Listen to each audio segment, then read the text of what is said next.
Alors, merci à tous d'être ici pour ce webinaire de la campagne PSF 2023. Voilà maintenant 3 ans, voire 4 ans même, depuis 2020, que l'Agence nationale du sport a décidé de modifier un peu la gouvernance du sport et le paysage sportif un peu également des subventions au niveau du développement de la pratique sportive. Et donc, depuis 2020, les anciens crédits, pour ceux qui s'en souviennent, les crédits CNDS, sont devenus, via l'Agence nationale du sport, les crédits projets sportifs fédéraux.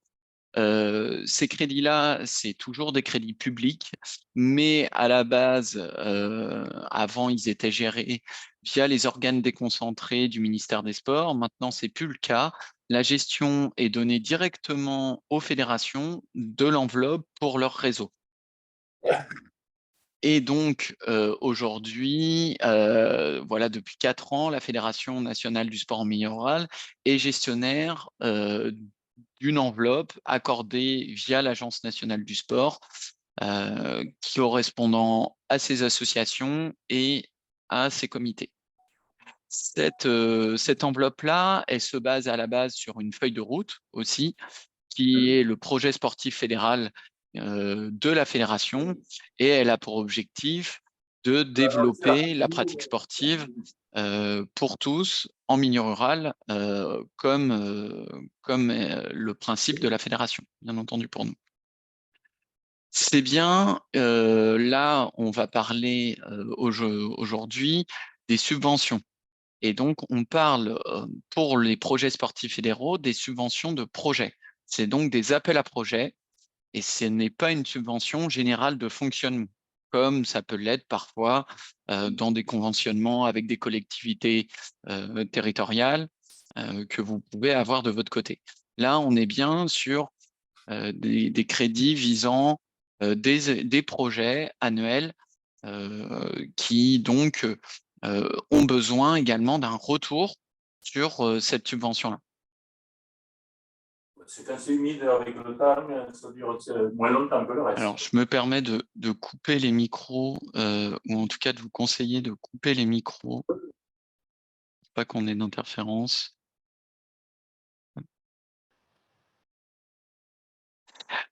Concernant le bilan de 2022, ça vous permettra un peu de rentrer directement dans le sujet.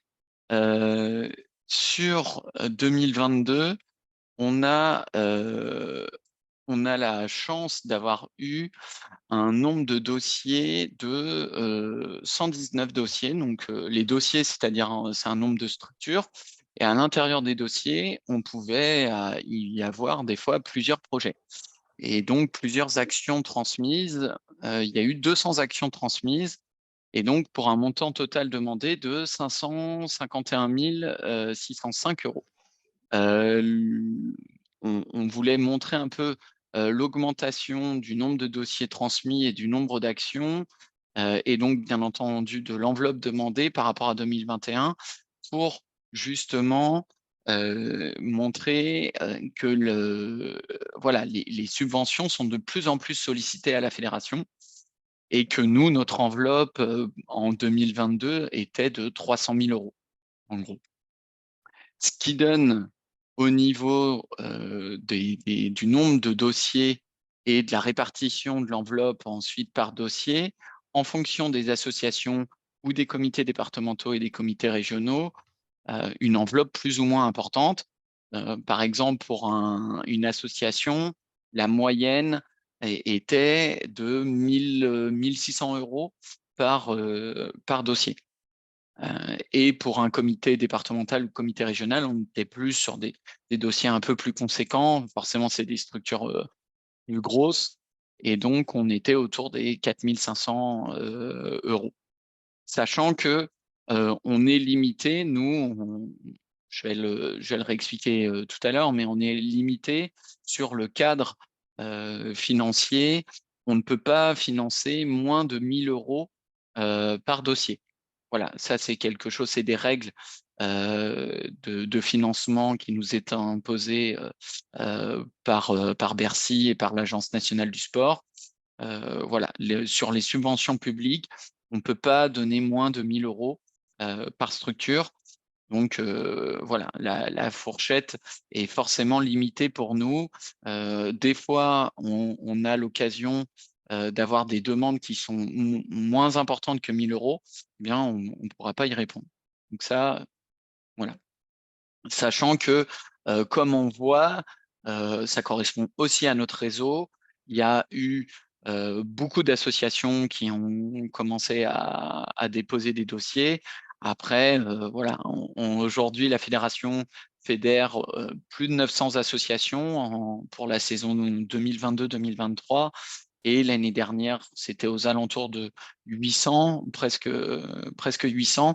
Et il n'y a eu que 84 associations à solliciter l'enveloppe. Voilà, l'enveloppe n'étant pas extensible. Sur la répartition entre le demandé et ce qu'on a proposé à l'Agence nationale du sport, parce qu'il faut bien comprendre qu'aujourd'hui, nous, on est à la gestion de cette enveloppe, on essaye de proposer un montant à l'Agence nationale du sport, mais c'est elle qui reste le dernier financeur et qui valide nos propositions d'attribution et de sélection des dossiers. Donc, ce qu'on peut remarquer, c'est que on finance quasiment 2 fois moins que ce qui est demandé. Voilà, on finance presque à moitié de l'enveloppe. Et sur la répartition plus par thématique, aujourd'hui, les projets sportifs fédéraux, et notamment en 2022, on pouvait les classer dans 3 grandes thématiques. C'est les modalités et les grands axes de l'agence nationale que porte l'Agence nationale du sport. Donc, il y a bien sûr l'axe de développement de la pratique qui est le plus important aujourd'hui chez nous, l'axe promotion du sport santé et l'axe du développement de l'éthique et de la citoyenneté. Sachant que il n'y a pas de préférence de la fédération ou de l'Agence nationale du sport sur les dossiers visant l'éthique et la citoyenneté ou le développement de la pratique. Là, c'est juste pour vous montrer un peu le paysage des dossiers qu'on reçoit. Voilà, il y en avait 60% à peu près sur le développement de la pratique, 34% sur le sport santé, qui est vraiment en augmentation chez nous, et 5% des dossiers sur le développement de l'étiquette de la citoyenneté, mais ils sont traités de façon totalement égale et il n'y a pas de règle de priorité par rapport à ces axes-là. Sur les étapes et le calendrier 2023, euh, pas de changement, en tout cas par rapport aux années précédentes. On veut juste rappeler que les projets sportifs fédéraux, c'est une part des crédits publics visant justement la part locale, territoriale vraiment, et les projets sportifs d'animation et de développement local, sachant que l'Agence nationale du sport et via notamment les organes déconcentrés de l'État gèrent d'autres enveloppes. C'est notamment les enveloppes qui sont liées à l'aide à l'emploi, à l'aide à l'apprentissage, à l'aisance aquatique, à ce qu'on peut retrouver aussi, c'est le plan équipement. Voilà, ça, c'est directement avec les services déconcentrés, les DRAGES et SDGES, euh, qui gèrent ces enveloppes-là. Et la note de cadrage est liée à vos territoires. De notre côté, on gère donc l'enveloppe projet sportif fédéral et tout se passe du 1er avril au 1er mai via le Contasso, la plateforme Le Contasso. Donc, vous avez jusqu'au 1er mai pour déposer vos demandes de subvention. Ensuite, entre le 2 mai et le 21 juin, il y aura un avis des comités qui sera posé pour les associations. Et puis, il y aura le début de l'instruction des dossiers de notre part par notre commission. À la suite de ça, soit le dossier sera accordé de notre côté et on proposera un montant à l'Agence nationale du sport, soit il sera directement refusé. Si il est accordé, à ce moment-là, il y aura un versement au cours de l'été 2023. Je crois qu'en 2022, ça a commencé en août, les financements des subventions jusqu'à septembre, octobre pour certains. Et on n'oublie pas que ces subventions ont vocation à être justifiées. Et donc, à partir du premier semestre 2024, vous pourrez justifier de la subvention obtenue si on vous a accordé un montant de subvention. Est-ce que ça va pour le moment? J'espère que... Voilà, n'hésitez pas à mettre un message en Zoom si besoin ou à m'interrompre. Concernant la procédure, donc la procédure est la même que les années précédentes. Ça se passe, comme je le disais, sur le compte Asso. Le compte Asso, c'est une plateforme en ligne, c'est un site web où, si vous n'avez jamais déposé de dossier, vous pouvez créer un compte individuel. À ce compte individuel, vous y associez votre association via notamment le numéro RNA, donc le répertoire national des associations. Ce numéro-là, vous pouvez le retrouver sur votre déclaration d'association, au journal officiel notamment aussi. Sinon, vous pouvez y associer le numéro de SIRET de votre association. Si vous n'avez pas de numéro de SIRET, vous pourrez faire la demande via le numéro RNA dans le compte asso. Ensuite, quand vous avez associé votre compte à une association, vous pourrez vérifier et compléter les informations administratives de votre association. Donc là, c'est les informations générales, le nombre d'adhérents, les personnes référentes de votre association, l'agrément sport, etc., etc. À la suite de ça, vous pourrez saisir votre demande de subvention en allant chercher la subvention correspondante.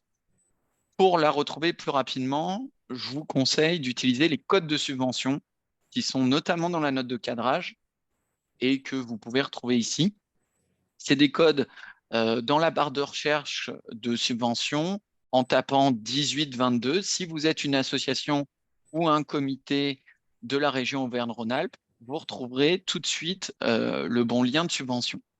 Vous cliquez sur ce lien-là et ensuite, vous pourrez accéder à la demande de subvention et déposer un projet. Concernant comment se passe l'instruction et l'attribution de ces subventions PSF. D'abord, il faut savoir que nous, à la Fédération nationale, il y a un véritable accompagnement, une évaluation administrative, bien entendu, de l'éligibilité de chaque dossier, et notamment une vérification des pièces justificatives demandées pour le dépôt des dossiers.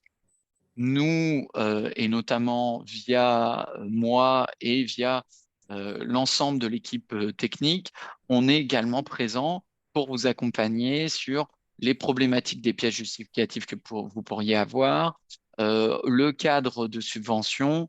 N'hésitez pas à faire appel à nous ou encore mieux, directement à vos comités départementaux ou régionaux. Ils ont l'habitude également de déposer des dossiers et ils seront là également pour vous accompagner. Pour les comités présents ce soir, on compte sur vous pour jouer un rôle justement sur cet accompagnement, du moins administratif et réglementaire, afin que le maximum de dossiers déposés correspondent au cadre demandé. Les avis des comités, aussi départementaux et régionaux, sont très importants. Donc, n'hésitez pas, vous, association, à vous mettre en relation et à évoquer votre projet avec vos comités départementaux et régionaux. En effet, eux doivent émettre un avis. Des fois, ils ne sont pas au courant qu'un projet va se passer dans votre association et ils n'ont pas forcément d'avis positif ou négatif à mettre. c'est dommage parce qu'il pourrait peut-être vous soutenir un peu plus ou vous accompagner justement dans la création du projet.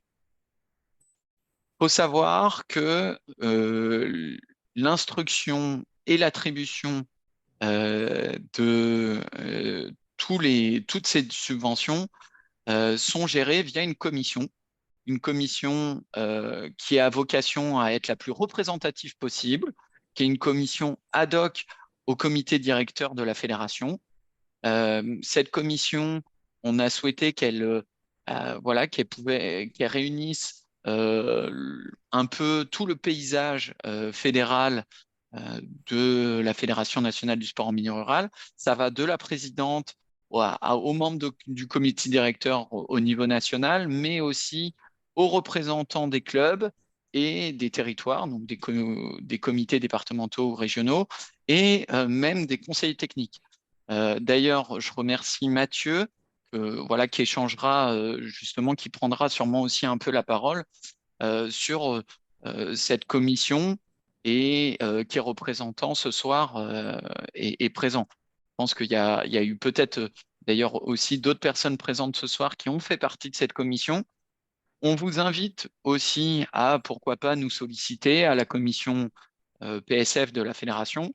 Je pense que c'est toujours pertinent d'avoir les retours de ceux qui évaluent vos dossiers, sachant que les dossiers, faut bien le comprendre, ils ne sont pas regardés par des personnes inconnues du monde du sport. Ils connaissent le monde associatif, ils en font partie directement.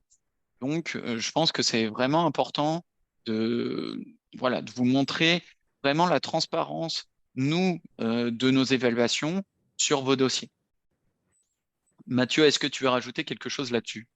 Oui, c'est un véritable regard croisé qu'on a, chacun ayant ses spécificités. Donc moi, pour la mienne, représentant des conseillers techniques, mais finalement, en étant plusieurs de chacun de ces dimensions-là, c'est un regard croisé et la décision finale, elle vient de la moyenne de tous nos discours. Donc on est une dizaine à instruire chaque dossier et en fait, tous les dossiers vont passer un par un par tout ce processus que vient de décrire Guillaume, hein, c'est-à-dire avis des comités et après avis de la commission qui va soumettre ce compte-rendu à l'Agence nationale du sport, quoi. Sachant que tous les dossiers sont évalués par tout le monde, excepté le fait, bien entendu, quand un des membres est partie prenante du dossier. Un exemple, Mathieu, qui est conseiller technique dans l'Occitanie, bien entendu, qui n'évalue pas le projet déposé par le comité régional de l'Occitanie. Mais il peut en tout cas avoir une visibilité par contre sur l'ensemble des dossiers. Et donc, c'est assez intéressant parce que on a remarqué que cette commission-là, et via les retours justement de tous les dossiers déposés, on a une vraie vision de ce qui se passe aujourd'hui dans les associations et dans les comités des projets envisagés. Donc ça, c'est vraiment super. Il y a un super retour d'expérience de ce côté-là. On en apprend beaucoup également et on espère justement qu'il y aura de plus en plus de dossiers également déposés pour appuyer encore plus la dynamique fédérale. Concernant le cadre 2023,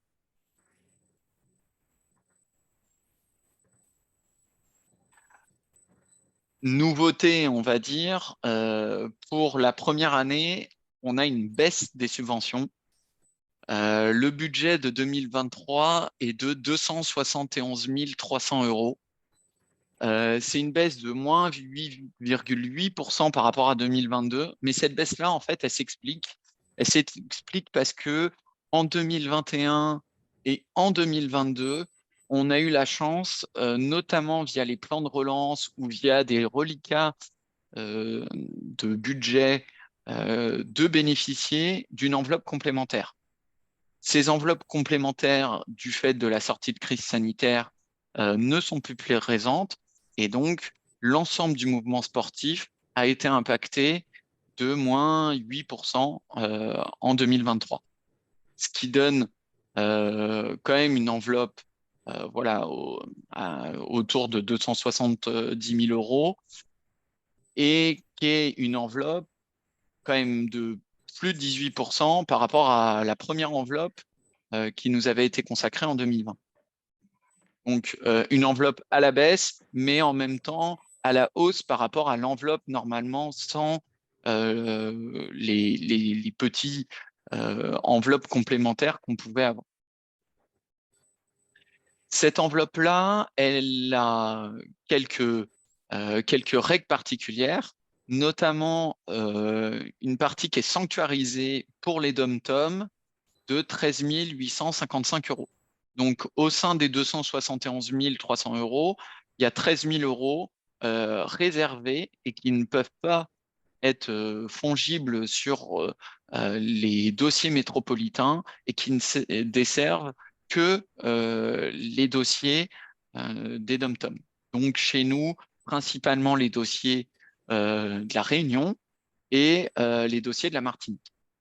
Donc, on invite, bien entendu, les associations de la Réunion ou les associations de la Martinique et nos comités à continuer à déposer des dossiers parce que c'est un axe important de la part de l'Agence nationale du sport de continuer à aider ces territoires ultramarins. On a aussi pardon, un objectif à atteindre à l'échéance 2024, c'est que 50% de cette enveloppe soit en direction des clubs. Sachant qu'en 2021, on avait réussi, nous, de notre côté, à atteindre à peu près 41% en direction des clubs et en 2022, 45%. Donc, voilà, attendez-vous en 2023 que la part club soit encore plus proche des 50%. Là encore, on invite d'autant plus les clubs à déposer des dossiers parce que on essaye de vous soutenir localement le mieux possible. Est-ce que justement, Mathieu, tu veux rajouter quelque chose par rapport à ça? Bon, je pense que tu as été clair sur les chiffres. Hein. C'est important parce qu'il y a un vrai regard de la commission sur les clubs, justement, et cette répartition des 50%, on est vraiment en train de se dire, bon, ben, on ne veut pas désavantager nos comités, mais en même temps, on veut inciter les clubs à déposer des dossiers. C'est eux qui agissent localement et territorialement, qui ont un véritable impact sur le public, et c'est eux qui doivent bénéficier au moins de 50% de l'enveloppe. Il y a aussi des règles financières, hein. Je l'expliquais tout à l'heure, le seuil minimum d'aide financière pour un bénéficiaire s'élève à 1 500 euros. Donc, 1 500 euros qui peut être abaissé à 1 000 euros pour les territoires prioritaires, qui nous concernent majoritairement les zones de revitalisation rurale ou les contrats de ruralité.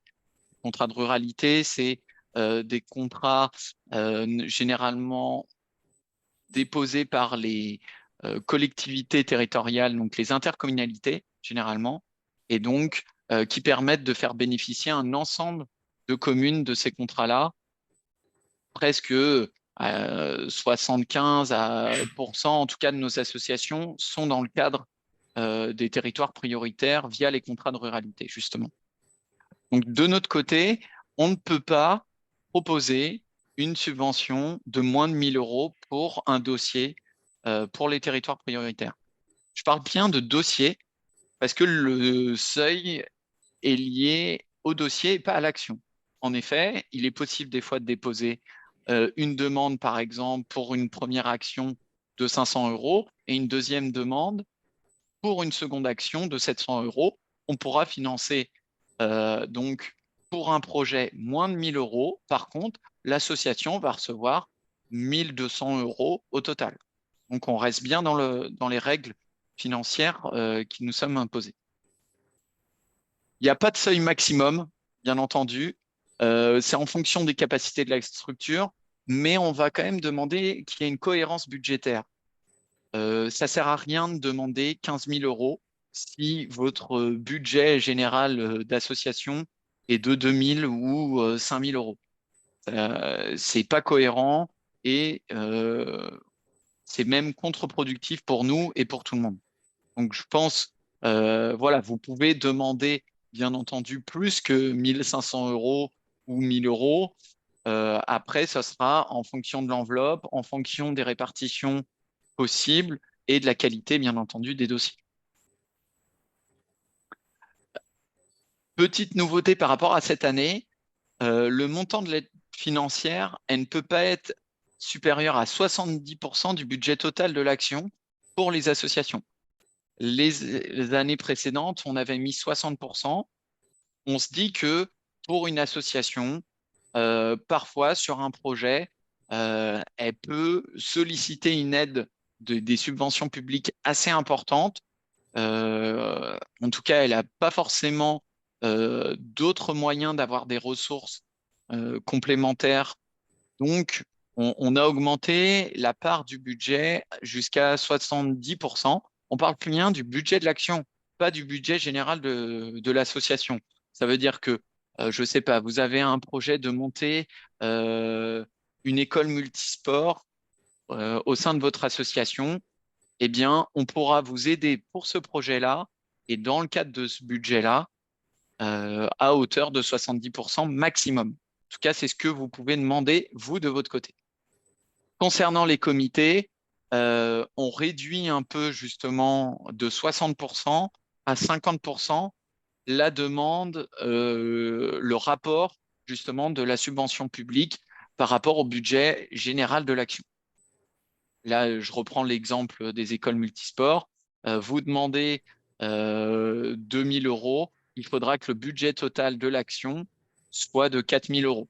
Si vous demandez 3 000 euros sur un budget total de 4 000 euros, nous, on redescendra tout de suite la demande à 2 000 euros. Donc, ça ne sert à rien de demander plus de 50% du budget total. Et à l'inverse, ça sert à rien de gonfler au chiffre maximum. Oui. Nous, on reste cohérent par rapport au budget total au moment où on instruit le dossier. Si on voit qu'il n'y a qu'un seul partenaire sur donc en l'occurrence l'Agence nationale du sport, et que l'action semble un peu faible, on ne retiendra pas les 70% pour une asso ou les 50% pour un comité. Il y a vraiment toute une logique de financement qui est analysée par la commission, quoi. Et forcément, c'est apprécié quand on est plusieurs partenaires financiers. Donc, Ouais. n'hésitez pas à les mettre en avant dans vos budgets prévisionnels d'action.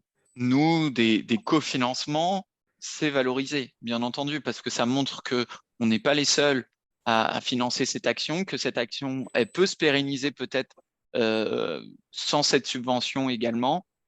Donc, voilà, on espère. C'est aussi une part de vos ressources propres, bien entendu. On compte sur cet appel à projet pour ne pas être la seule subvention pour la réalisation de l'action. C'est-à-dire que si on ne vous finance pas ou si on vous finance un peu moins, on espère quand même que l'action proposée, que le projet proposé va pouvoir se réaliser. Sur les conditions d'éligibilité, on reste sur le même cadre que l'année dernière, c'est-à-dire pour les clubs, la possibilité de déposer 2 actions. Voilà, vous pouvez déposer sur des orientations similaires, mais on vous conseille de déposer des actions sur des orientations qui sont pas forcément les mêmes. Voilà, si vous déposez 2 fois sur l'animation des territoires ruraux, si vous déposez pas sur le sport santé, voilà, c'est un peu dommage par exemple. Donc bon, mais en tout cas c'est possible. Donc 2 actions limitées, ça sert à rien d'en déposer 3. On en élimine une d'office. Donc faites attention à ça. Vous êtes limité à 2 actions. Les comités départementaux et comités régionaux sont limités au dépôt de 3 actions maximum. C'est limitation, elle est vraiment nous de notre côté, c'est-à-dire que le compte asso va pas vous bloquer pour une association au moment où vous aurez saisi votre deuxième action ou Mm. au moment où vous aurez saisi votre troisième pour le comité départemental. Donc ça, c'est vraiment à vous et tous ceux qui vont avoir accès au compte asso de faire attention et de bien vérifier ce qui a déjà été saisi. Sachant que sinon, c'est à nous de faire ce choix-là et on va peut-être pas choisir la meilleure action, on choisira peut-être la dernière déposée. Donc voilà, faites bien attention au nombre d'actions de projets déposés dans le compte asso. Sinon, sur les conditions d'éligibilité générale, elles restent les mêmes là aussi.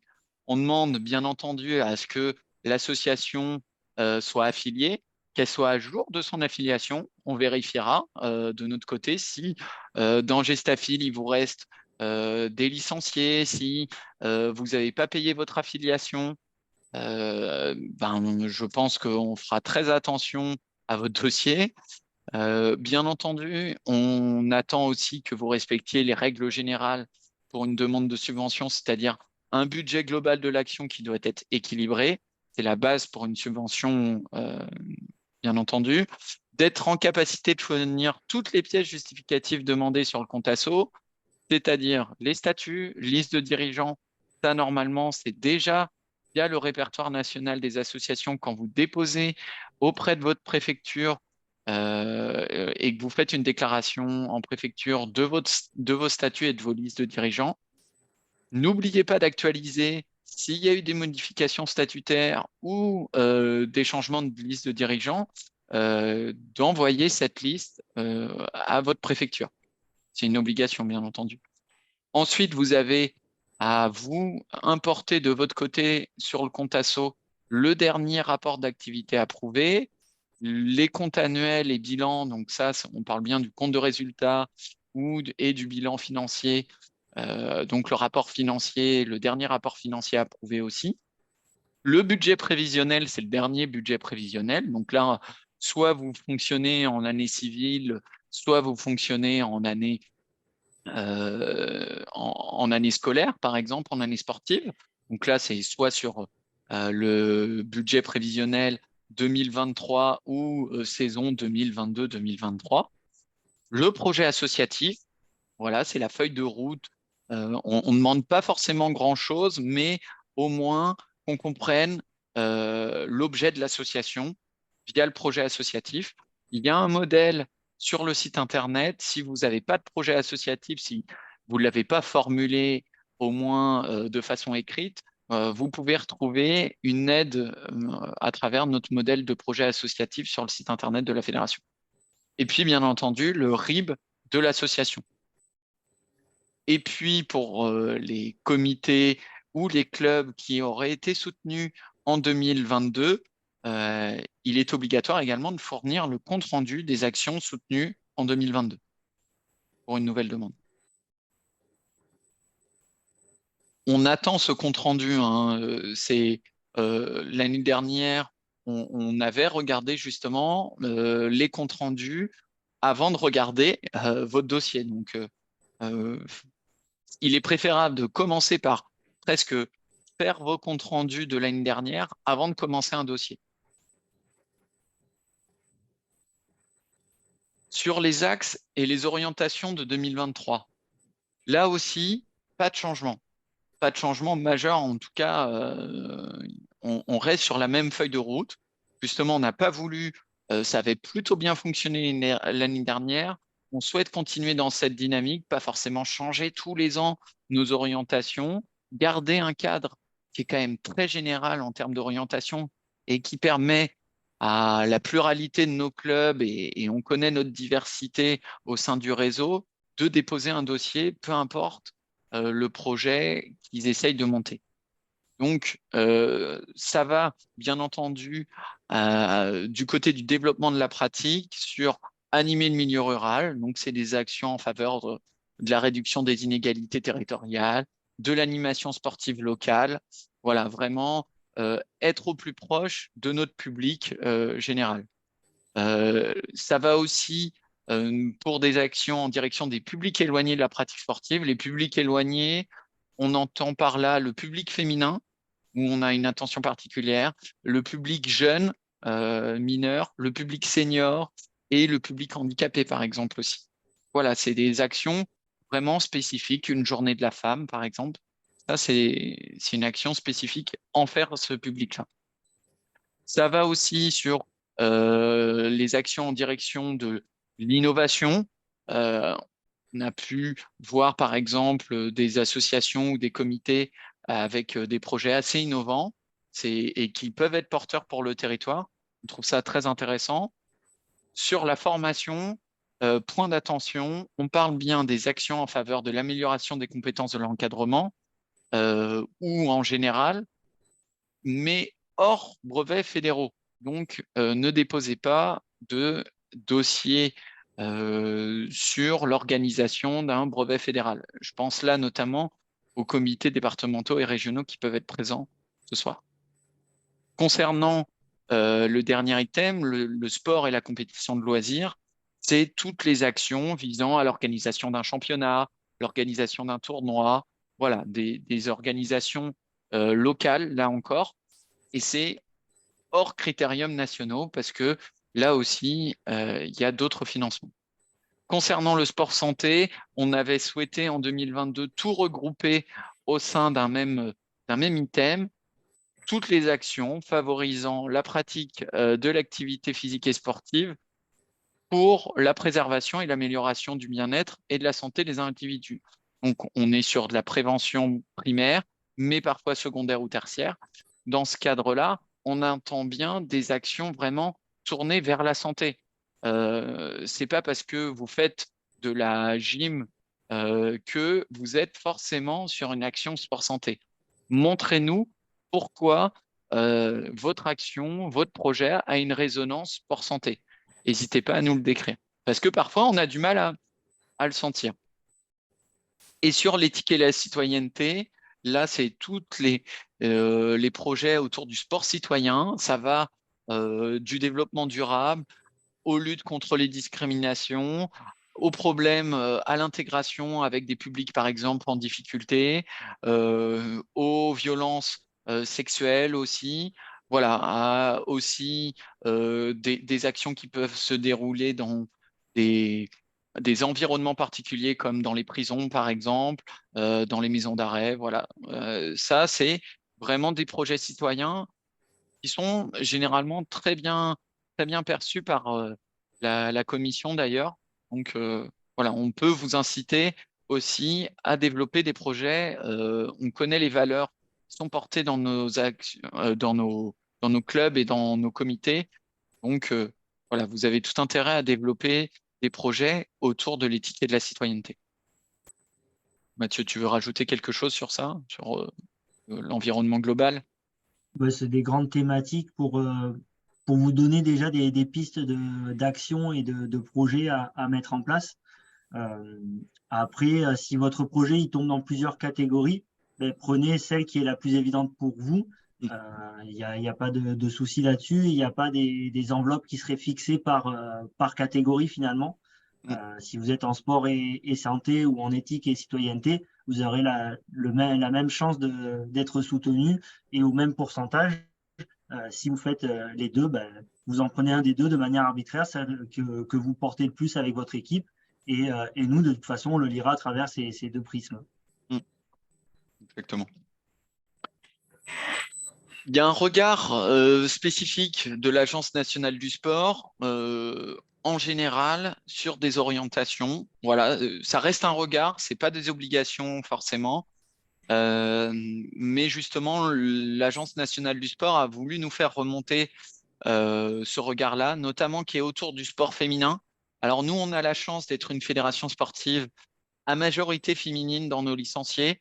On a plus de 60% de nos licenciés qui sont du public féminin. Donc, on a cette chance-là aujourd'hui.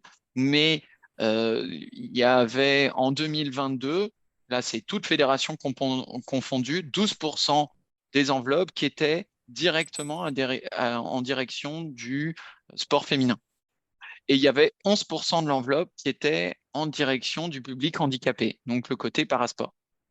Et puis aussi, il y a une attention particulière, un regard particulier sur le public mineur. On connaît la difficulté sur le public adolescent, sur aussi le public voilà, très jeune, de garder un regard attentif sur des actions visant ce public-là, voilà, le public de demain, un peu. Bien entendu, j'en parlais aussi sur la part réservée au club et on peut aussi évoquer sur la formation des bénévoles. On connaît aujourd'hui la crise du bénévolat qui nous touche tous, que ce soit comité ou association, euh, et des actions visant justement l'animation de bénévoles, la formation de ces bénévoles, le recrutement. C'est des actions qui sont forcément bienvenues en général dans le mouvement sportif. Et puis, il y a un regard prioritaire, notamment via nous, sur les territoires, et notamment le territoire rural. Vous êtes acteur du territoire rural, montrez-le nous et montrez que sans vous, peut-être, il n'y aurait pas cette animation.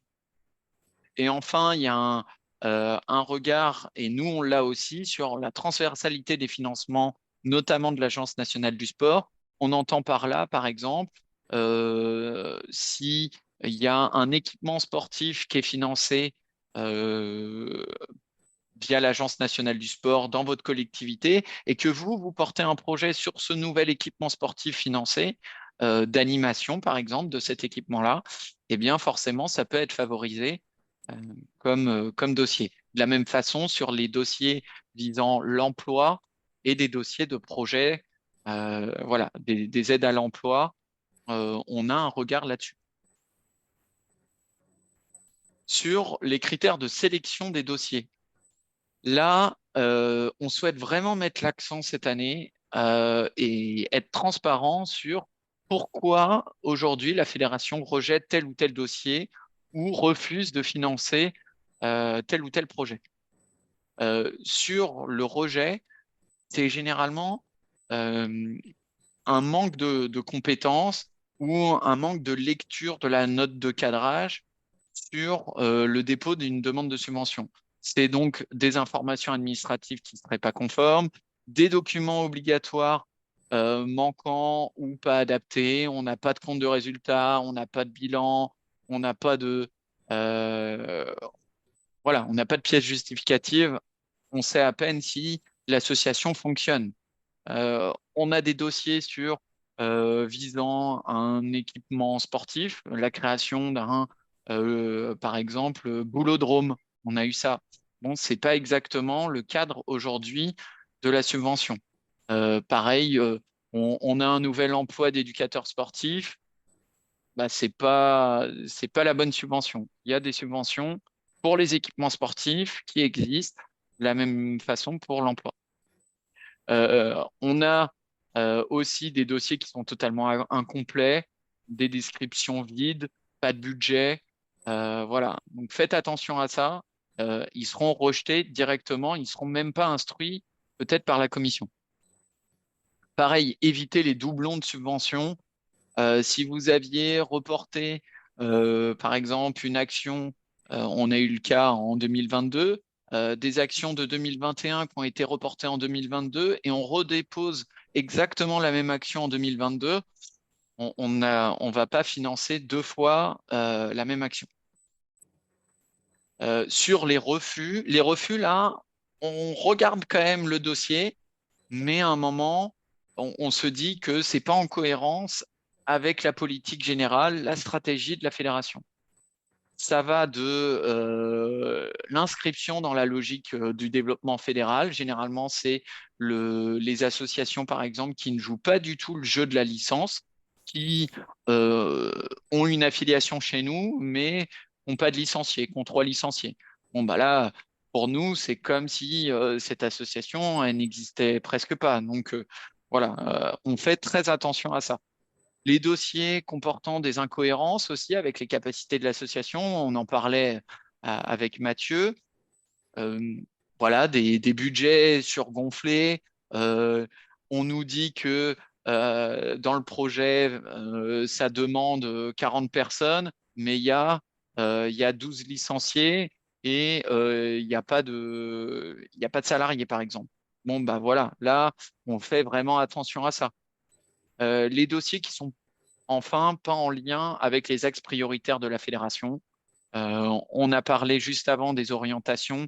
Le cadre est très, très, très large, mais ça ne sert à rien de nous demander pour l'organisation, par exemple, ou pour aller dans un voyage d'équitation aux États-Unis. Voilà, on a eu des cas comme ça.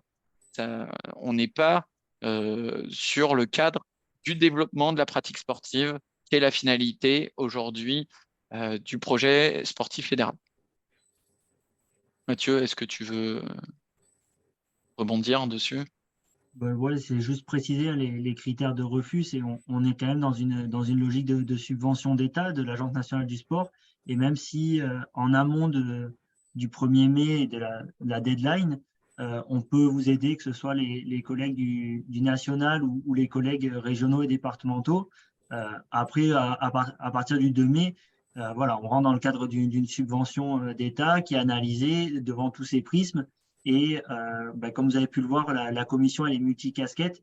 Et du coup, on est une dizaine à être vigilants là-dessus et il n'y a rien qui nous échappe. C'est-à-dire que ça ne sert à rien de mettre dans le descriptif que vous avez 30 licenciés.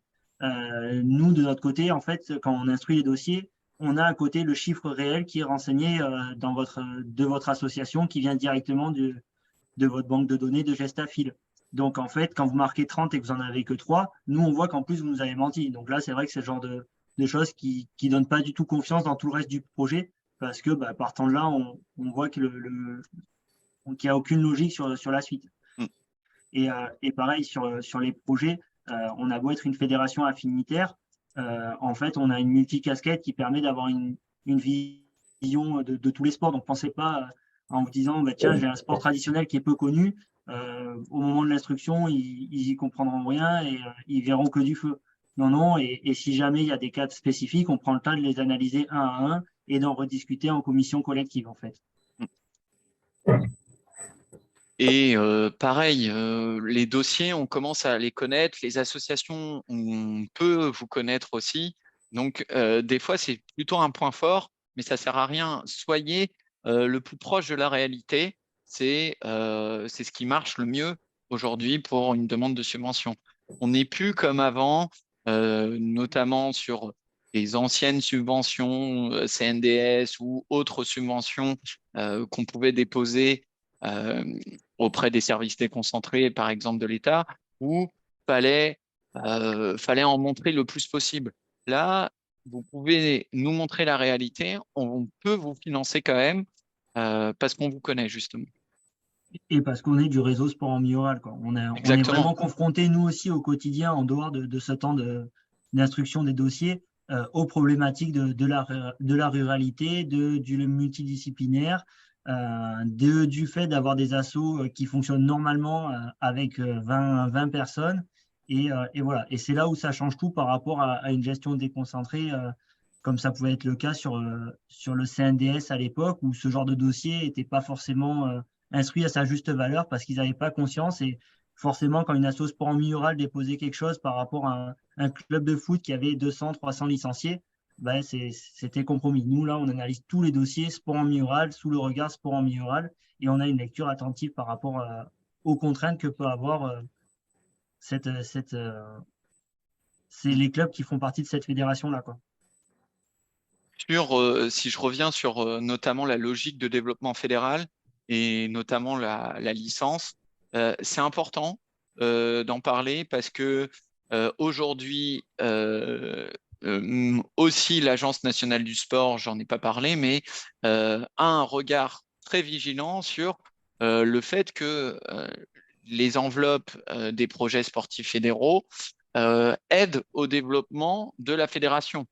Et donc, il y a une volonté générale d'augmentation du nombre de pratiquants et du nombre de licenciés par l'Agence nationale du sport en France. C'est une politique générale de la France sur ça.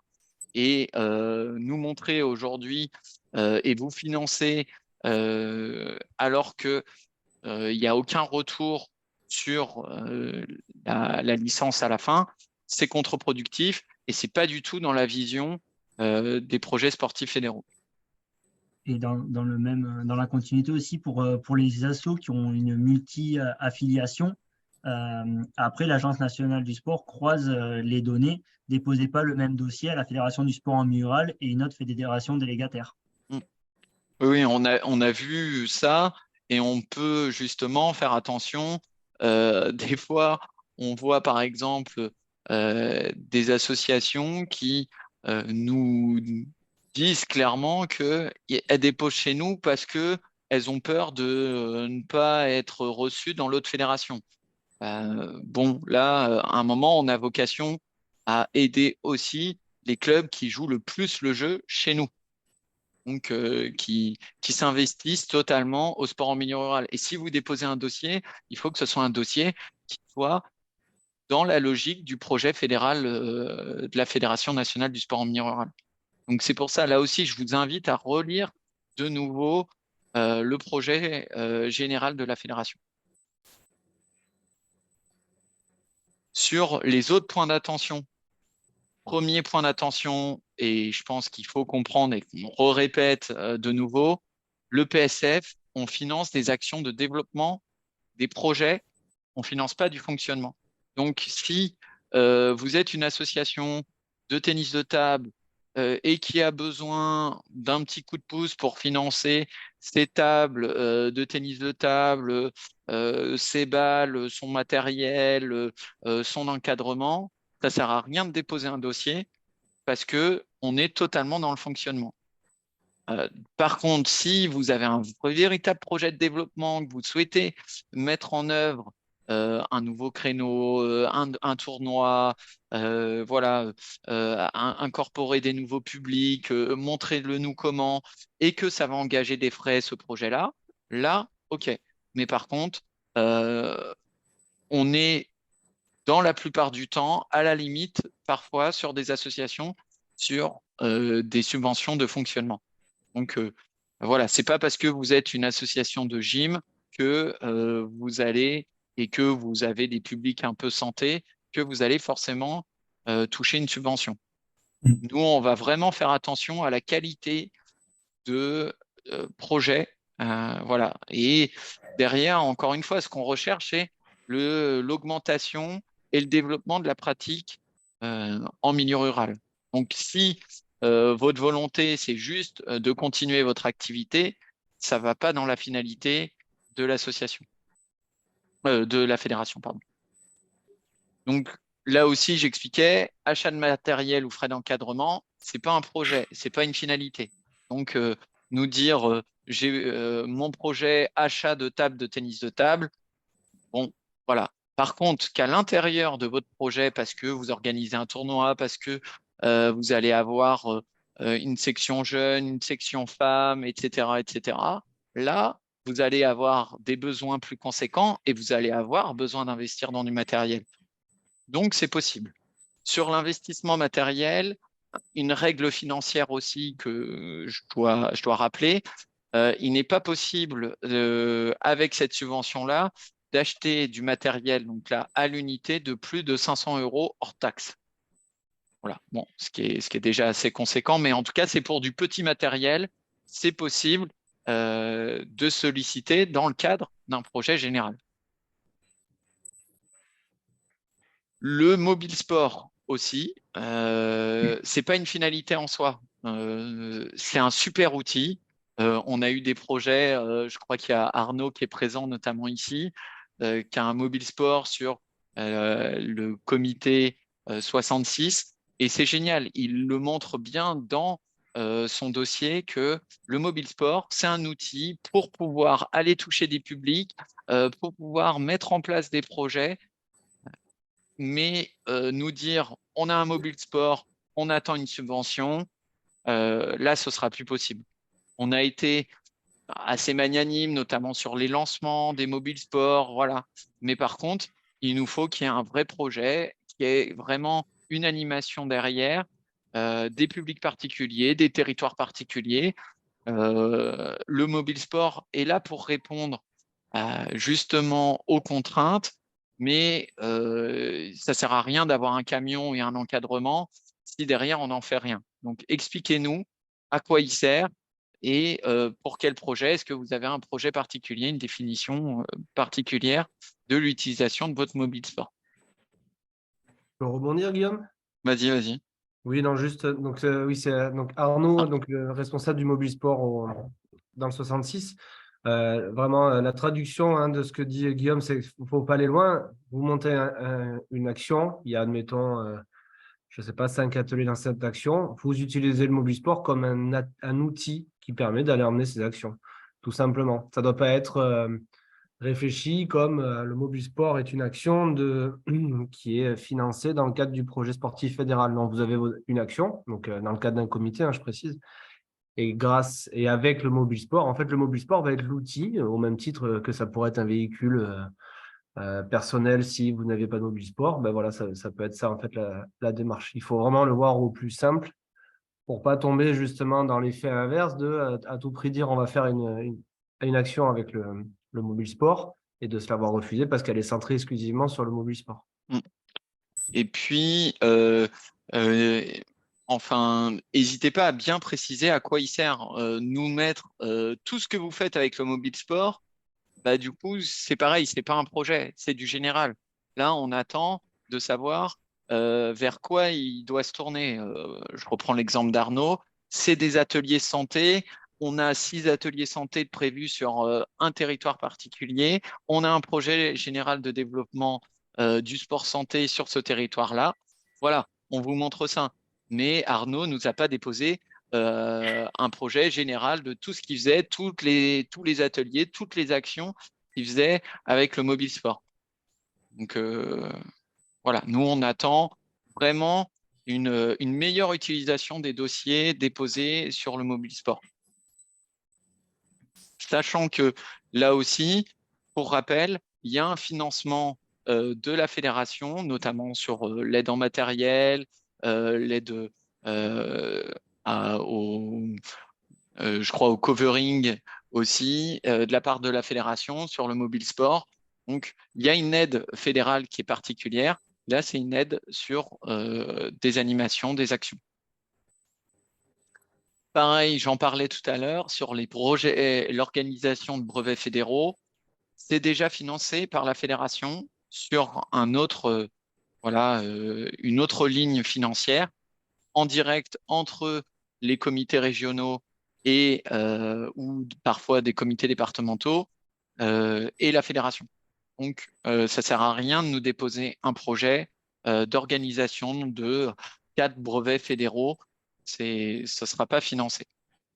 Ça ne veut pas dire que la formation n'est pas dans le cadre, mais pour tout ce qui est du ressort fédéral, ça, c'est une autre ligne et c'est financé autrement.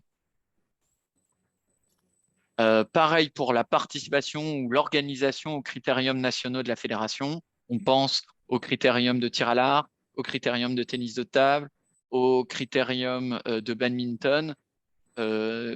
Faut pas nous déposer un dossier d'organisation d'un critérium national. Là aussi, la fédération aide sur une autre enveloppe déjà les organisateurs. Ou pareil, sur la participation à ces critériums-là, on a déjà des aides pour notamment les clubs à la participation financière au transport. Donc voilà, déposez pas des projets sur ça. Sur l'organisation de compétition, par contre, ou même de critériums plus locaux, là c'est possible.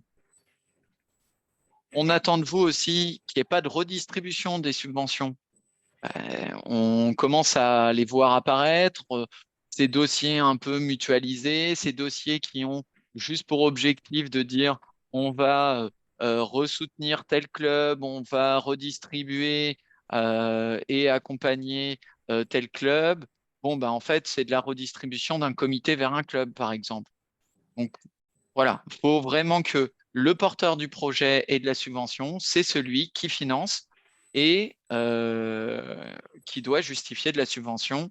Et ce n'est pas juste un reversement derrière. On attend vraiment une utilisation de ces fonds publics réellement. Sur aussi un point d'attention sur les reconductions et les reproductions totales de projets. On va être à la 4e année. On commence à avoir certains dossiers qui n'ont pas changé d'un iota depuis le début. Voilà, on vous demande, il y a certains bons dossiers qui ont bien entendu vocation à être parfois sur plusieurs années, à être conduits. On attend de vous que si on vous finance d'année en année, vous fassiez un effort pour faire évoluer le projet aussi. Et puis des reproductions mot pour mot. Là, je vais laisser Mathieu rebondir, mais voilà, là aussi, les membres de la commission le remarquent et c'est contre-productif. Oui, d'autant plus que on est sur la commission d'instruction sur 2 années consécutives. Donc, vu qu'on a analysé les dossiers l'année d'avant, on s'en souvient, surtout au moment où on le relit et on a accès aux demandes de subvention de l'année d'avant. Donc, on vérifie aussi et quand on s'aperçoit que c'est 2 fois la même, pareil, on se sent un peu trahi. C'est comme quand vous mettez 3 licenciés, quand vous en avez que 3 et que vous en mettez que vous en avez 30 ou plus, quoi. Et pareil pour les redistributions de subventions, hein, on le voit bien et des fois, vous avez beau le cacher à travers des mots, là, notamment on l'a vu l'année dernière sur des demandes de subventions pour que des sportifs puissent accéder aux compétitions. Bon, ben voilà, c'est ce que je vous disais avant d'être dans la commission d'instruction et d'attribution. On est aussi licencié du réseau, on participe à tout ça et on sait ce que c'est que les problématiques que peuvent avoir les compétiteurs pour se déplacer et on n'est pas dupe. Donc c'est un dossier qui va pas être retenu parce que en fait c'est des fonds qui sont déjà versés par d'autres biais. Là en l'occurrence dans l'exemple le défraiement kilométrique pour l'accès aux compétitions nationales, quoi. La dernière chose aussi, c'est parfois on a vu des demandes multiples sur un même projet déposées par 2 structures différentes. Exemple, un comité régional et un comité départemental. Voilà, donc on fait attention à ces doubles financements. On ne va pas financer 2 fois la même action, le même public, la même journée sur 2 structures différentes ou un comité, une association. On l'a vu aussi. Donc, faites attention à ça. Nous, on est vigilants. Donc, ça ne sert à rien d'essayer, comme dit Mathieu, d'essayer de nous trahir ou d'essayer de filouter un peu pour obtenir des fonds complémentaires. En 2023, on va vraiment essayer d'être plus rigoureux sur tous ces points d'attention. On n'a pas changé le cadre. Par contre, on va peut-être changer notre regard par rapport aux années précédentes. Les années précédentes, on avait notamment, voilà, on connaît la crise sanitaire, on avait les difficultés de méconnaissance du cadre, de méconnaissance des outils.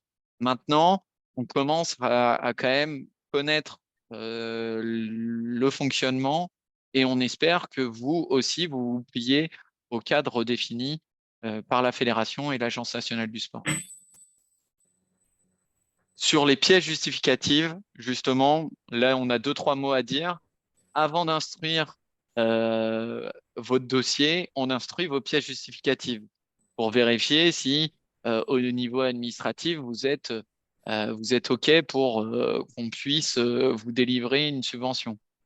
Et le problème, c'est que l'année dernière, notamment sur ces pièces justificatives, on a été très sympa, mais au moins la moitié des pièces justificatives déposées étaient plus ou moins conformes. On pense notamment à tous les rapports d'activité, les comptes annuels ou les budgets prévisionnels qui dataient d'il y a 2-3 ans. Un budget prévisionnel de l'année 2020, alors que on était sur une demande de subvention de 2022. Donc là, je parle bien du budget prévisionnel général hein, de l'association. Des rapports d'activité voilà, qui dataient d'il y a longtemps, pareil. Des budgets prévisionnels de l'action aussi, en pièces justificatives. Alors qu'on attend, là, dans la pièce justificative, le budget prévisionnel de l'association.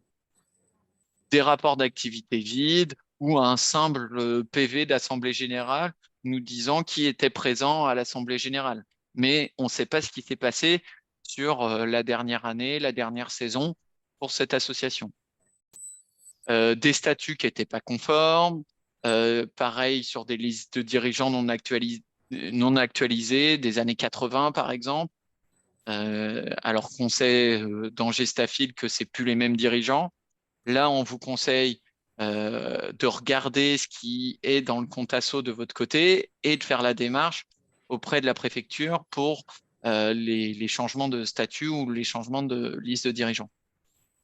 Des projets associatifs aussi trop antérieurs. Je pense notamment aux comités qui n'ont pas des projets de développement, des projets actualisés sur l'Olympiade 2021-2024. Là, on attend de vous que vous déposiez un projet qui soit conforme à l'Olympiade de cette année. Sur les associations, voilà, on attend de vous des projets associatifs, pas forcément chaque année, hein. Voilà, si vous l'avez fait notamment l'année dernière ou il y a 2 ans ou 3 ans, c'est possible qu'il soit toujours d'actualité. Mais vérifiez avant de déposer. Des comptes de résultats qui sont mis comme budget prévisionnel ou inversement. Voilà, faites attention à ce que vous déposez. Un budget prévisionnel, c'est le budget de l'association prévu dans sa globalité pour la saison ou en tout cas pour l'exercice à venir. Et le compte de résultat, c'est les comptes qui ont été approuvés au dernier exercice. On a eu des relevés bancaires comme compte de résultat. Voilà, on attend vraiment des comptes d'une comptabilité. On n'attend pas des relevés bancaires. C'est le minimum. Des projets associatifs comme rapport d'activité, ça, c'est pas possible. Le projet sportif fédéral aussi national qui a été utilisé parfois comme projet associatif. Non, ça c'est le projet général, que vous le suiviez, que vous preniez exemple, que vous y alliez pêcher des informations, pas de souci, mais nous renvoyer notre projet fédéral, c'est pas votre dossier et nous on attend quelque chose qui vous concerne votre structure. Et enfin des RIB, et ça c'est très important, sans le nom de l'association ou des RIB qui ne sont pas concordants avec le RIB et les informations déposées dans le compte asso parfois. Donc, faites attention à ça, ça peut bloquer votre demande de subvention. Mathieu, est-ce que tu souhaites rajouter quelque chose sur ça? Non. Oui, bah, si on a été souple les années d'avant, c'est justement parce que on fait partie du réseau et on sait que c'est dur pour surtout les petites associations, enfin même les associations ou les comités qui n'ont pas de salariés, donc qui n'ont pas de personnes, qui ont déjà eu des petites brises d'information ou voire même de formation. Et c'est pour ça qu'on était assez indulgents et qu'on avait un regard accompagnateur. Là, maintenant, c'est la 4e année que c'est la fédération qui fait l'évaluation de ces dossiers. Pour certains, ça fait 3 ans, 4 ans qu'on les accompagne là-dessus en disant attention, ça, c'est pas une pièce valable, justificative qui rentre dans les critères de demande d'une subvention d'État. Là, petit à petit, on va être obligé de vous rappeler à l'ordre et on reste quand même dans une démarche pédagogique de vous accompagner. On va venir vous le rappeler. Par contre, si après un premier appel, vous ne modifiez pas ces pièces justificatives pour qu'elles rentrent dans le bon ordre, on sera obligé d'éventuellement rejeter le dossier. D'autant plus qu'on l'a vu en début de webinaire, l'enveloppe globale a diminué de 8,8% et on voit que petit à petit, on est de plus en plus nombreux à demander dans cette enveloppe qui est réduite. Donc voilà, n'hésitez pas à vous rapprocher des salariés, que ce soit départementaux, régionaux ou même nationaux. Il y a 1 mois de campagne ANS. C'est justement pour avoir le temps de faire le projet, de le construire, mais aussi d'être accompagné dans la rédaction de ce projet. Et si vous avez du mal à faire la distinction entre un compte de résultat, un budget prévisionnel, par exemple, n'hésitez pas à nous solliciter et que ce soit la commission ou de manière plus générale les salariés, on fera au mieux pour vous répondre dans les délais les plus courts pour que vous puissiez créer vos pièces et les mettre à temps dans votre compte asso pour l'Agence nationale du sport, mais ce sera aussi valable une fois que vous aurez bien fait cette distinction pour toutes les autres demandes de subvention que vous allez faire dans le compte asso. Ouais, exactement. Utiliser ces pièces justificatives, certes, ça paraît assez contraignant là pour cette demande-là, mais c'est de la mise en conformité qui est nécessaire pour le fonctionnement de votre association. Et voyez ça comme plutôt un exercice à faire parfois chaque année, mais qui a vocation à vraiment structurer votre association et votre comité. Donc, on n'en ressort que du positif derrière, après cet effort justement de mise en conformité des pièces justificatives. Sur les bonnes pratiques qu'on peut vous conseiller à adopter, là, je laisserai peut-être un peu Mathieu aussi intervenir, mais des intitulés d'actions parlants. Voilà, expliquez-nous en une phrase, quelques mots, quel est le projet. Généralement, on peut voir des fois, dès l'intitulé, qu'on n'est pas sur un projet de développement, mais qu'on est sur du projet de fonctionnement, de continuité de l'association, par exemple. Donc voilà, les intitulés, ça peut avoir son importance et ça peut vous mettre en valeur. Décrire précisément et concrètement le projet aussi. Des descriptions trop courtes, on en a trop eu. Nous dire en une phrase, je crois pas que c'est un vrai projet. Euh, on a vu Arnaud nous expliquer par exemple comment il fonctionnait avec le mobile sport. Je crois que voilà, il explique bien aussi bien en amont que à la fin du projet tout ce qui se passe. Ça, c'est des dossiers intéressants pour nous à lire et on arrive mieux à comprendre l'essence du projet qu'on doit soutenir. Pareil sur les critères d'évaluation. On sait que c'est un projet pour le développement de l'association, pour le développement de la pratique sportive en milieu rural, à partir du moment où il y a des vrais critères d'évaluation. Quand il n'y a pas de critères, quand on n'arrive pas à définir des critères, généralement, c'est qu'il n'y a pas de projet derrière. Je te laisse rebondir aussi, hein, Mathieu, si besoin. Sur le projet, finalement, c'est ce qu'on vous dit depuis le début de la soirée. Soyez juste au plus près de la réalité et vous souciez pas finalement que l'action soit trop faible. Ça, c'est notre spécificité du milieu rural, si on a peu de monde, tout ça. Mais par contre, soyez au plus juste, qu'on puisse vraiment voir concrètement sur le terrain ce que vous allez mettre en place, quel va être votre projet, quelles vont être les plus-values pour l'association et qu'est-ce qui va être mis et comment va être mis en avant finalement la fédération. Mm. Pour revenir sur les descriptions trop courtes, voilà, ça sert à rien d'arriver dans un truc où en fait vous avez déposé un dossier en disant au petit bonheur la chance, on verra bien, et on a un dossier qui est déposé, on verra bien s'ils sont indulgents. Non, là, on veut voir l'action et après se dire l'année d'après, tiens, je vais aller évaluer le compte-rendu qui a été fait. Est-ce que ça correspond à l'image que je m'en étais fait? Ah non, pourquoi? Quelles problématiques ils ont rencontrées, hein. On est conscient qu'on rencontre des problématiques entre un dossier qui est déposé en avril et une action qui est réalisée bien après. Ça, c'est pas gênant. Mais pour autant, on doit pouvoir voir dès avril, enfin, nous, on l'instruit après en juin, mais dès juin, on doit pouvoir voir l'action et comment elle pourrait se mener si tout se déroule au mieux, quoi. Donc, voilà, expliquez-nous un peu la mise en œuvre. L'exercice est compliqué parce que c'est un exercice écrit, mais on est obligé de passer par là.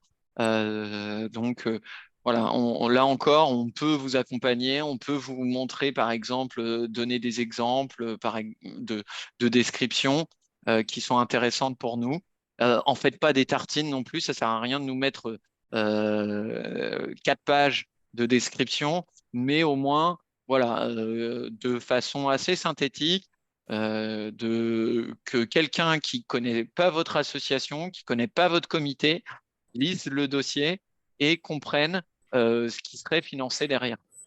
Et là-dessus, j'invite les comités, qu'ils soient départementaux ou régionaux, à vraiment avoir une bonne pratique au moment de l'évaluation des actions de la strate d'en dessous, donc les comités départementaux et du coup les associations, d'être précis aussi dans votre évaluation. Comme ça permet aussi d'avoir des informations complémentaires, nous, quand on évalue le dossier.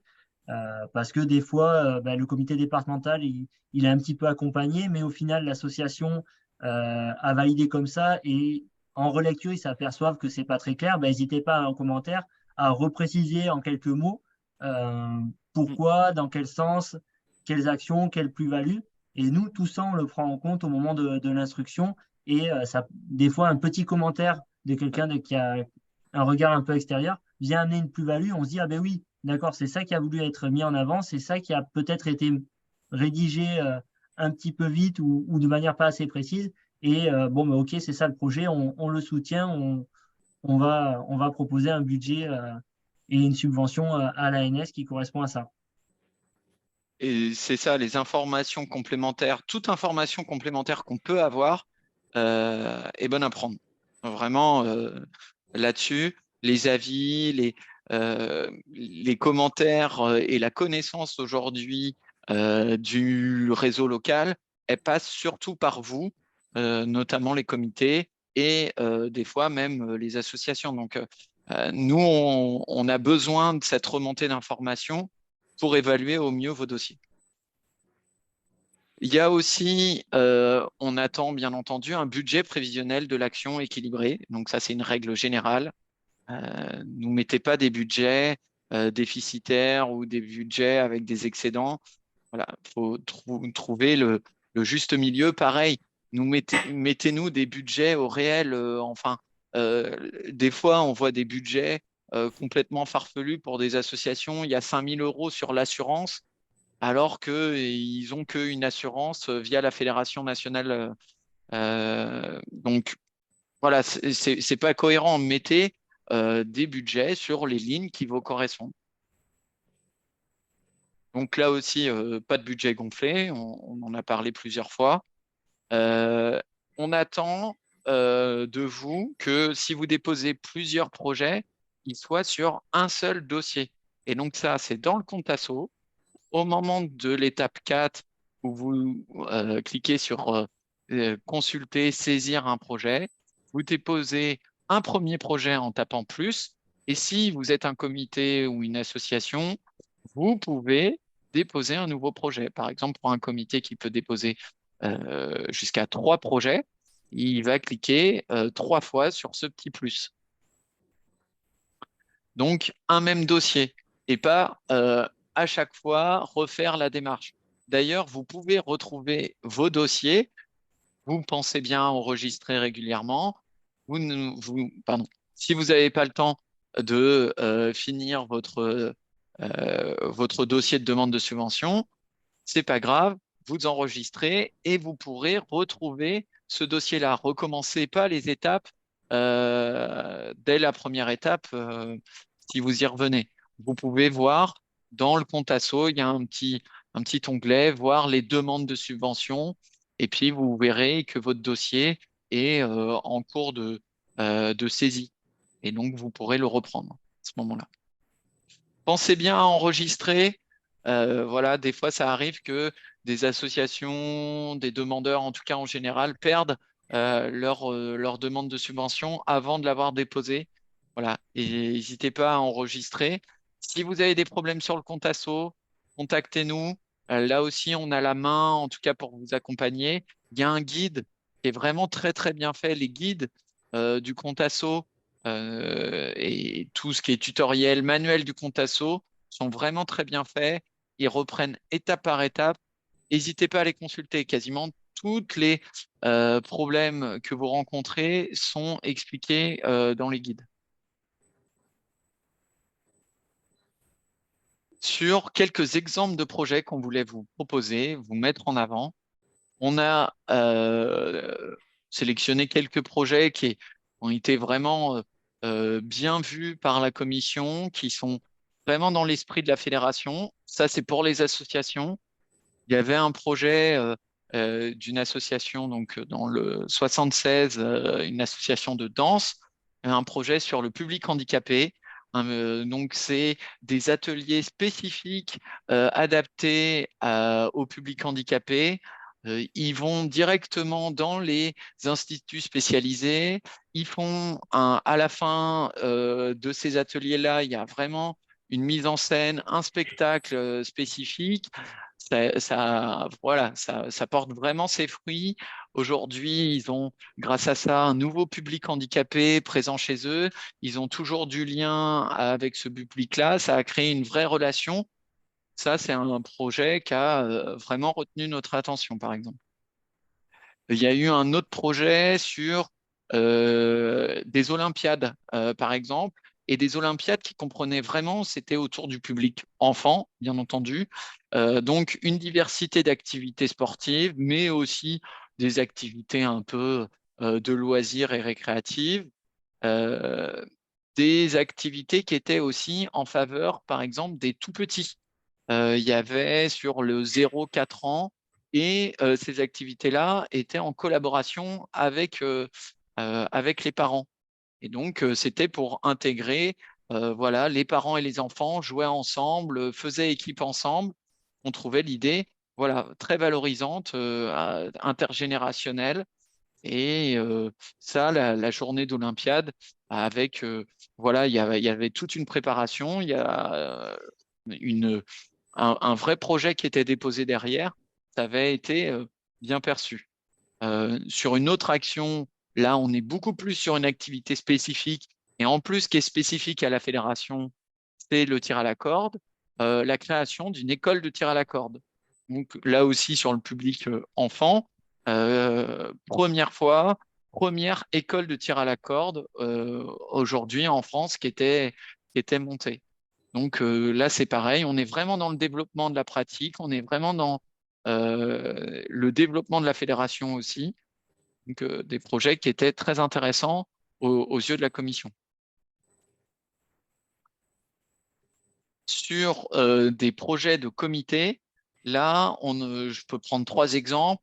Une action, par exemple, autour de la formation déposée par le comité Pays de la Loire, autour de l'informatique, de l'arbitrage et de la pédagogie du palais.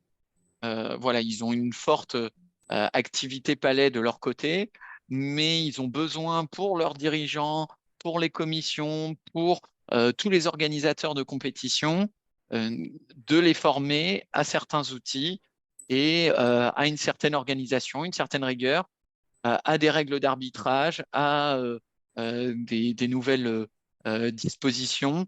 Eh bien, il faut voilà, valoriser tous les outils mis en place et la formation mise en place par le comité. Sur la Lozère aussi, sur l'appareil, plus sur le côté volet sport santé vraiment prévention primaire, des randonnées organisées, 14 randonnées organisées entre mai, juin et septembre. Donc là, il y a toute une dynamique, il y a tout un chemin aussi de randonnée. Ce n'est pas qu'une seule randonnée, c'est 14 randonnées. Voilà, il y a un vrai projet de développement derrière. Et enfin, là, une action qui était beaucoup plus transversale de la part du comité des Landes, mais qui portait à la fois, par exemple, sur un tournoi de volley, mais aussi l'organisation des quilles, du championnat de quilles Gascogne. Donc, voilà, quelque chose de très ancré territorialement avec voilà, toute la déclinaison des compétitions, toute la déclinaison des animations qui pouvaient être faites, que ce soit sur les quilles, le volley, par exemple, au sein du comité. Et après, c'est vraiment toute votre description qui va venir agencer le projet, hein. Si, par exemple, on prend la première action qui a été présentée, Andy Danse, vous dites juste en tant qu'association, je fais de la danse et avec les handicapés, ça, c'est du fonctionnement. Maintenant, vous montez un projet, on va ajouter ce public-là, on va aller dans des instituts, on va développer cette pratique, on va les intégrer avec nous. Là, déjà, on rentre dans l'axe de promotion des activités, développer, animer le milieu rural. Et en fait, c'est toute la justification que vous allez pouvoir faire dans la description et qui va être en lien avec votre projet associatif, qui va être rejoint aussi dans vos pièces, qui va nous permettre de voir que voilà, c'est un réel projet, c'est une réelle plus-value que de soutenir ce projet. parce que ça va développer l'association, mais ça va développer aussi le réseau sport en milieu rural et permettre l'accessibilité à la pratique sportive dans une dimension en plus envers un public qui en est éloigné à la base. Donc voilà, c'est vraiment tout ça qu'il faut prendre en compte. C'est vraiment toute la description que vous allez mettre en place et l'aspect de projet et pas de fonctionnement. Est-ce que vous avez des questions sur ces exemples de projets? Peut-être pas. En tout cas, si besoin, même, on peut vous faire parvenir les descriptions, les objectifs, voilà, de ces projets-là qui pourraient peut-être vous ressembler. Donc, n'hésitez pas à nous solliciter.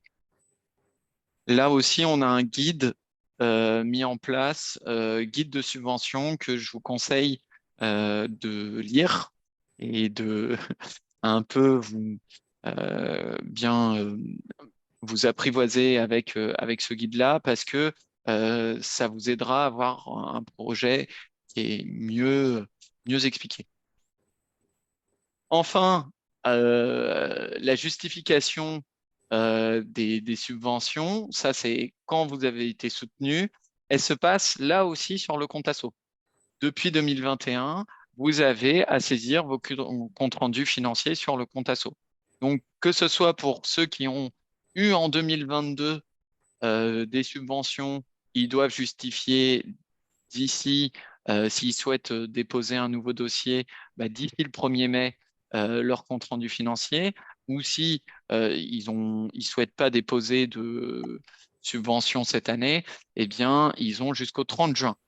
Et pour ceux qui déposeront en 2023, vous aurez soit jusqu'à la prochaine demande de subvention, soit au plus tard jusqu'au 30 juin de l'année suivante. Donc, on va vous envoyer d'ailleurs une note spécifique sur la justification et le compte-rendu. Elle reprend un peu la note de l'année dernière, bien entendu. Et puis, il y a 2 guides pour vous accompagner. Un manuel, là aussi, du compte asso, et puis un guide sur comprendre c'est quoi un compte-rendu financier de subvention. Comme autre document support, la note de cadrage. Vraiment, lisez la note de cadrage, ça vous aidera avant tout et vous serez d'autant plus rapide à déposer votre demande de subvention. J'en parlais, le guide de subvention, là aussi. Si vous êtes perdu, si vous ne savez pas quoi mettre à telle étape, regardez le guide de subvention à côté. Le projet sportif fédéral pour bien vous intégrer dans la logique de la fédération. C'est ce qu'on attend, en tout cas, que ce soit un comité ou un club. Le manuel du compte asso si vous avez des difficultés techniques aussi avec le compte asso. Et le modèle de projet associatif si vous n'avez pas cette pièce justificative de votre côté. Enfin, on peut vous conseiller d'aller voir le site internet et donc la page projet sportif fédéral du site internet. Vous la retrouverez dans le centre de ressources ou aussi sur la dernière actualité. On a bien entendu une adresse mail spécifique à toutes les questions, à tout ce qui régit du projet sportif fédéral à la fédération et on est disponible au téléphone. L'autre point important pour ceux qui ne seraient pas en lien avec leur comité, allez sur le site internet, sur le volet contact, vous allez retrouver toutes les structures déconcentrées de la fédération. Et donc, vous pourrez contacter votre comité, soit départemental s'il y en a un, soit régional, sinon concernant votre association. On avait 2 questions dans le chat. C'est vrai qu'on n'y a pas répondu au fur et à mesure. Ouais. Il y en a une que j'ai vue passer que je retrouve plus. Donc, pour répondre, je crois que c'était le CDSMR 84. Oui, le mobile form est associé au mobile sport quand il est dénommé dans les notes de cadrage et le développement. Donc, si vous avez un mobile form dans votre comité, vous pouvez l'associer directement à un mobile sport. Il sera traité de la même manière. Et ensuite, sur le conseiller technique de la Bretagne, je te laisse peut-être répondre, Guillaume. Ouais, c'est Vincent Collet qui est présent d'ailleurs ce soir. Donc voilà, Vincent, tu pourras mettre tes coordonnées peut-être dans la conversation. Voilà, il a une mission D'abord, c'est le conseiller technique des Côtes d'Armor, mais il a une mission un peu sur la Bretagne, donc n'hésitez pas à le contacter. Aussi, vous retrouverez des informations voilà, sur le volet contact du site de la fédération. Je reprends les autres questions. Dominique, alors oui, j'ai pas parlé un peu de la temporalité à la fois des pièces justificatives et même de la subvention. On attend sur les pièces justificatives les derniers approuvés. Donc, c'est pas grave si, par exemple, vous nous mettez des pièces justificatives de la saison dernière. Donc, voilà, c'est pas très grave. On attend, par exemple, pour les associations qui fonctionnent en saison sportive. Là, on est sur la saison 2022-2023. On attend le budget prévisionnel 2022-2023. Et même s'il s'arrête en juin, tant pis, hein, ou en tout cas en août, c'est comme ça. Par contre, on attend un compte rendu aussi financier qui correspond du coup à la saison 2021-2022 et pas à la saison 2019-2020 comme on peut l'avoir parfois. Il faut comprendre que le projet sportif fédéral, cette subvention-là, est basée sur l'année civile à la base. C'est une subvention sur l'année civile. Donc, on comprend par là que c'est des fonds qui doivent au moins commencer à être utilisés et des projets qui doivent au moins commencer à être réalisés en 2023. Donc voilà, ils peuvent se prolonger et continuer pour cette année en 2024, mais il faut qu'il y ait un début de réalisation en 2023. On attend de vous que vous puissiez justifier en début, voilà, premier semestre 2024 du projet. Donc, voilà, si vous avez des projets sur les saisons sportives, soit vous essayez de jouer avec les années sur l'année civile, soit vous essayez de faire en sorte que, voilà, en avril, généralement, le projet, il est quasiment terminé pour certains. Donc, voilà, ça, c'est quelque chose qui est important. Si votre action, si votre projet là est pour 2024, eh ben, déposez quelque chose en 2024. Ça ne sert à rien de déposer cette année. Par contre, si vous avez déjà commencé à faire quelque chose en 2023, là, en janvier, février, mars, c'est tout à fait possible de déposer quelque chose que vous avez déjà commencé.